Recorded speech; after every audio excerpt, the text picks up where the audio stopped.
everybody, welcome to my channel. My name is Sharon and this is a channel that is dedicated to all things related to narcissism.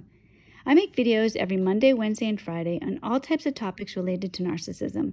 So if you haven't already, please take a moment to subscribe to the channel so you don't miss any videos. I would really appreciate it if you gave the video a thumbs up. It's a free way you can help me out, and definitely don't forget to leave a comment because I like to read what you have to say. As I struggle to recover and move my family forward and into our new life, one thing really lingers in my mind. I can't escape or let go of this one question. How can my ex, how can any narcissist live with themselves for the things that they do? It's an understatement to say that narcissists destroy their families. That description of the devastation isn't good enough. Is annihilation a better word? Wiped out, complete despair? For lack of a perfect description of what a narcissist does to their families, the people who count on them, the people who love them, who trust them, I'll say this. Narcissists cause so much damage it's beyond repair. Lives have to literally be rebuilt, piece by damaged piece, and half the pieces are gone forever. And then if you have kids, it's even worse because you realize at some point, the narcissist has taken your kids. They've taken the future you wanted for your kids. They've taken the hopes, dreams, desires, wishes, plans you had for your children, and they've sucked them away. So they're like this giant vacuum cleaner that just sucks everything away from you. And then you're left standing, literally, with the shattered remains of all your dreams surrounding you. Your kids are grown. It's too late now. And that happened to me this week. I was out with my kids in the car, and suddenly I felt like I had this cosmic slap across the face. I realized suddenly my kids are grown.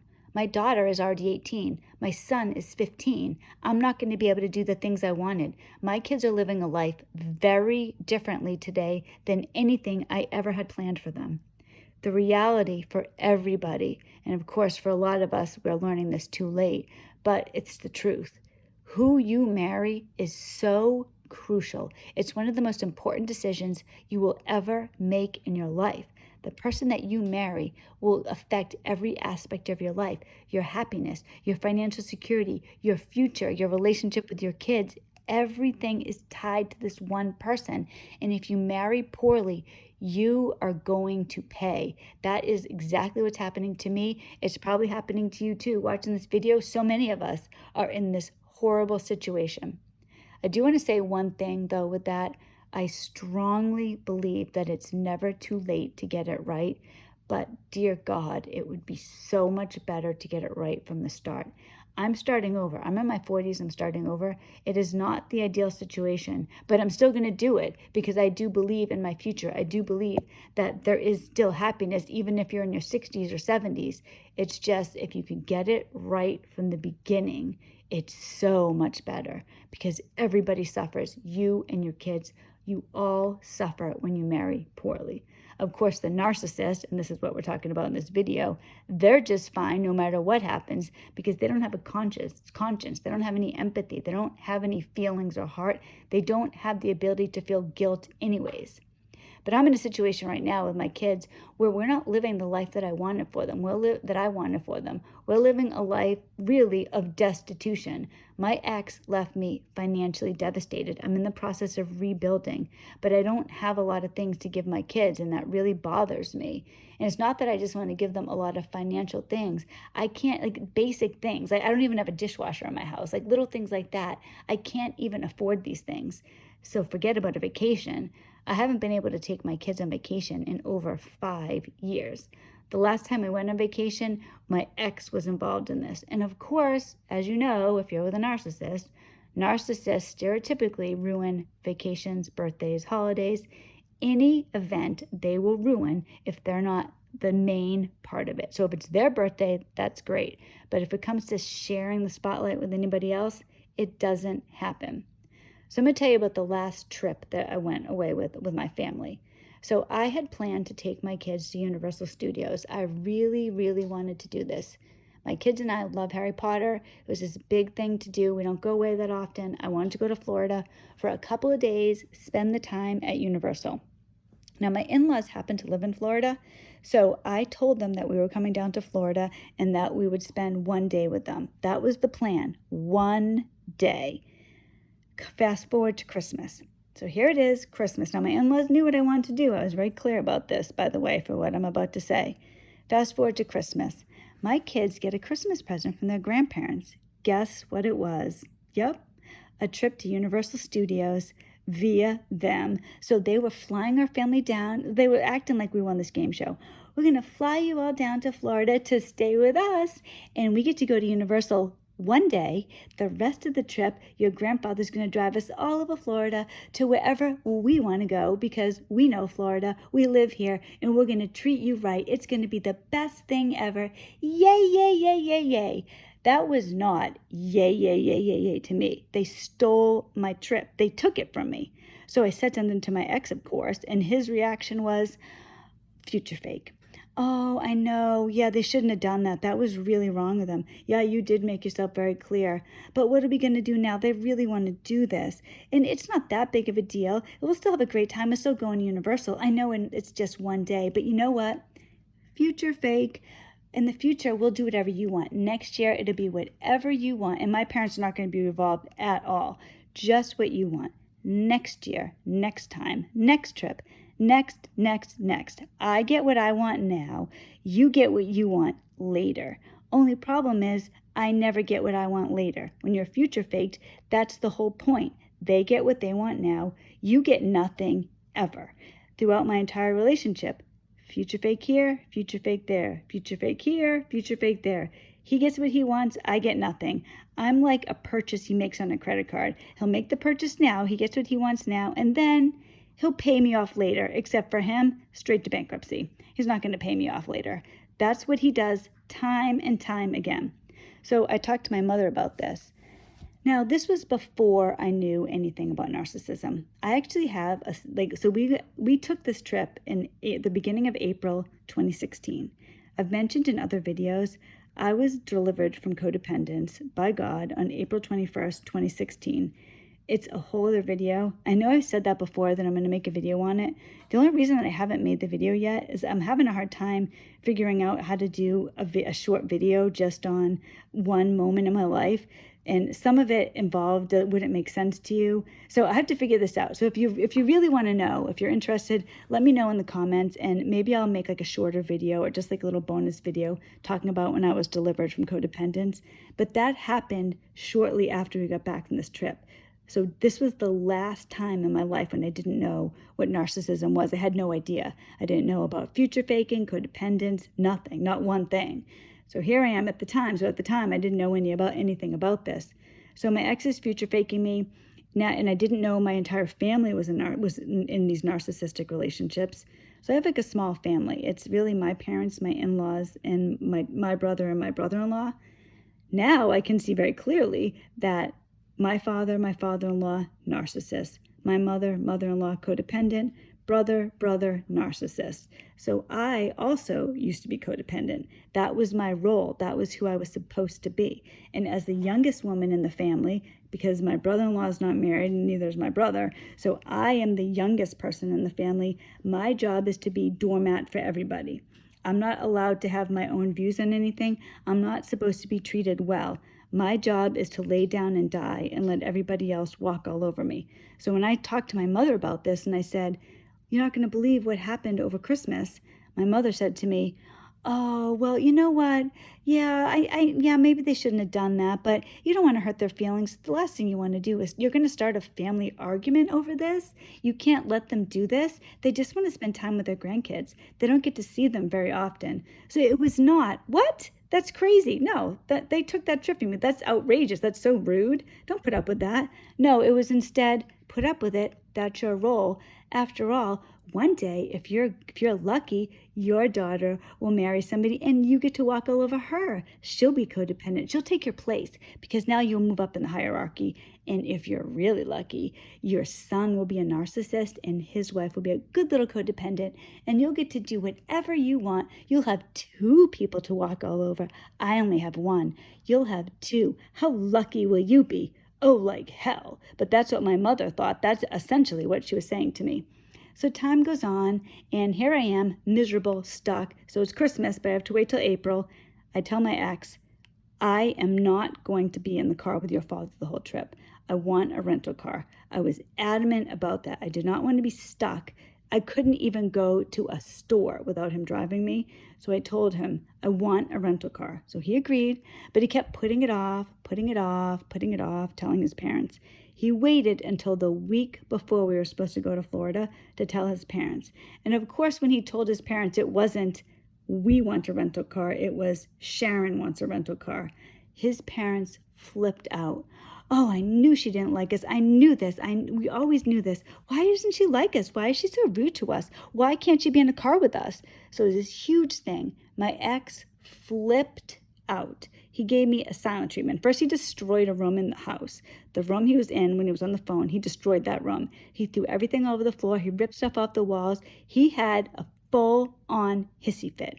Literally, like a little kid going crazy. He was punching the walls. He was yelling and screaming. He scared me. He scared the kids, all because as a grown man, he couldn't, he's telling his parents, we wanted a rental car. When you think about how insane this is, my ex has always had a problem with his parents. This has been an issue in our relationship because he takes everything from them. This was part of the reason that I didn't want him to take this from his parents.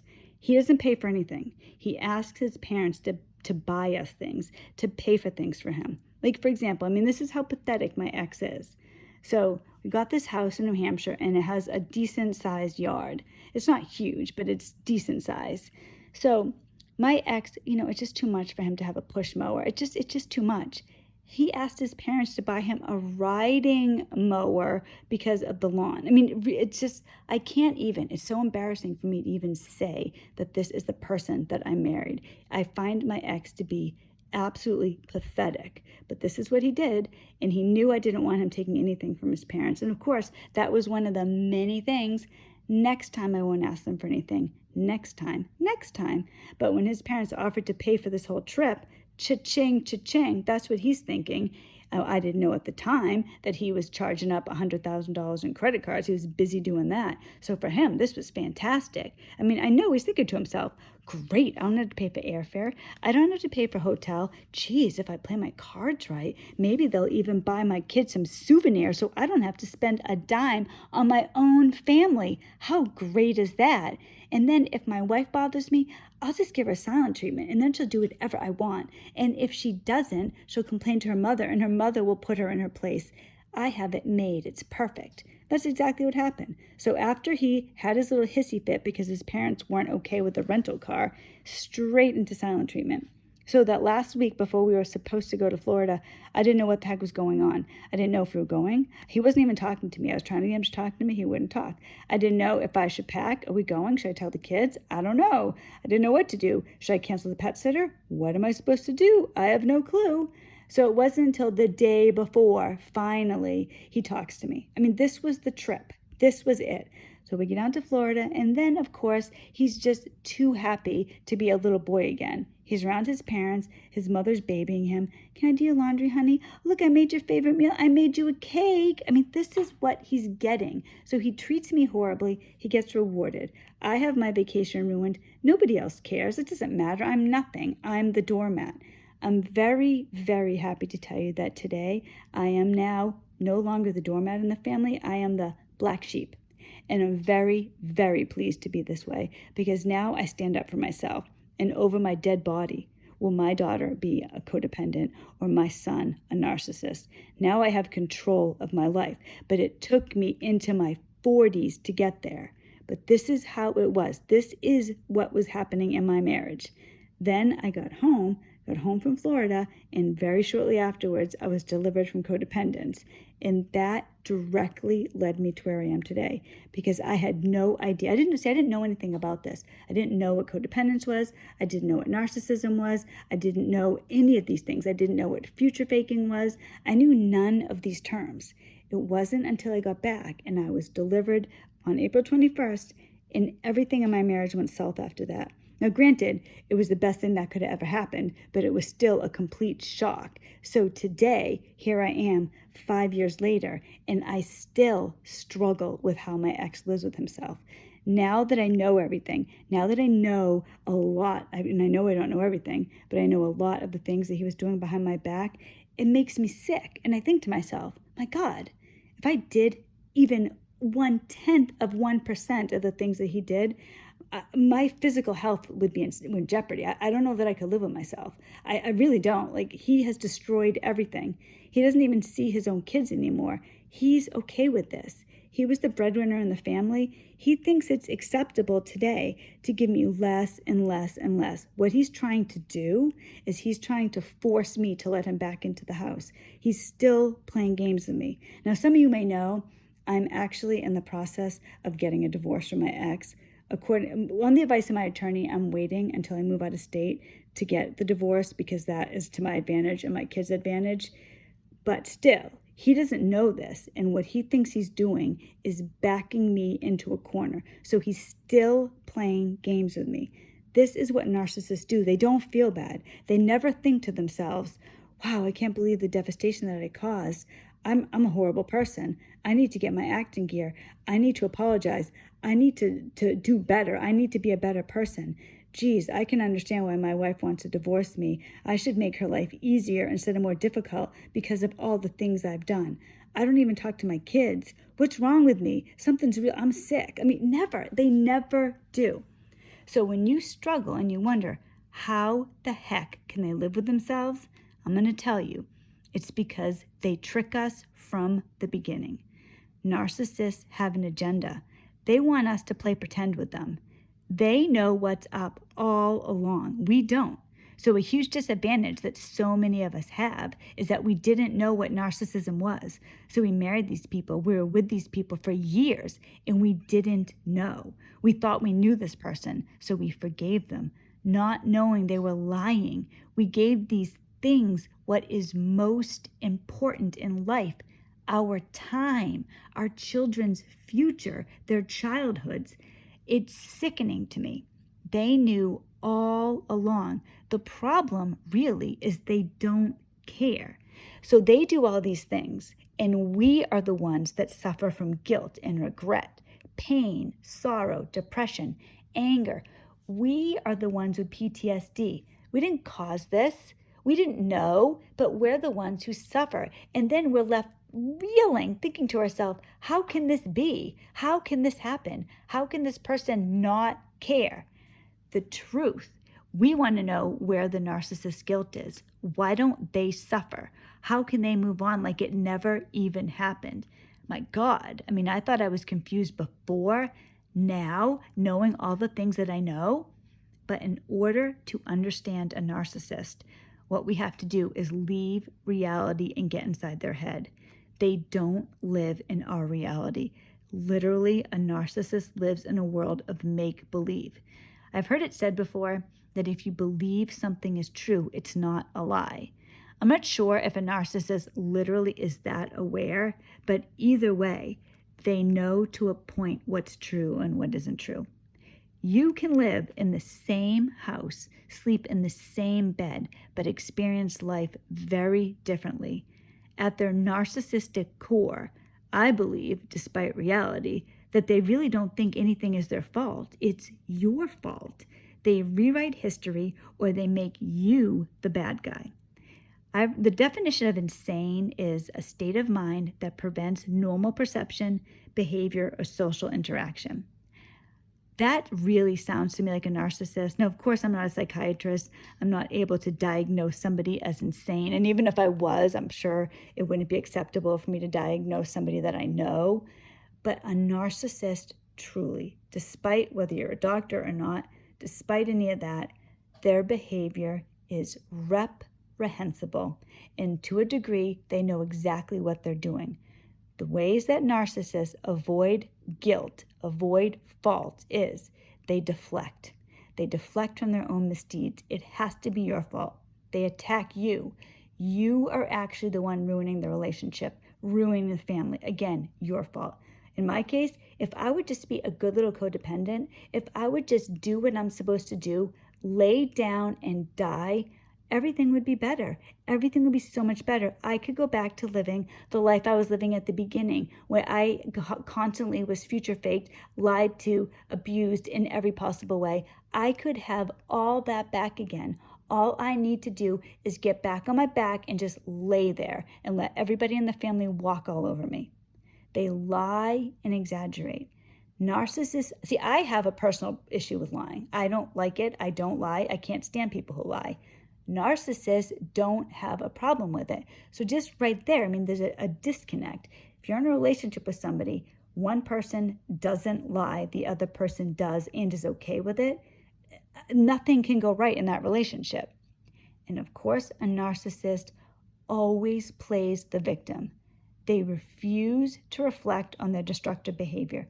Instead, they project, blame, and manipulate you. All you can do, which is a lot, is develop your sense of self and not fall for it. If you are with somebody like this, your only option, the only thing you can do to have any life that resembles something good is get out. Truly. Like, I know a lot of people, especially if you're at the beginning, don't want to hear that. You want to find a way to make the narcissist change.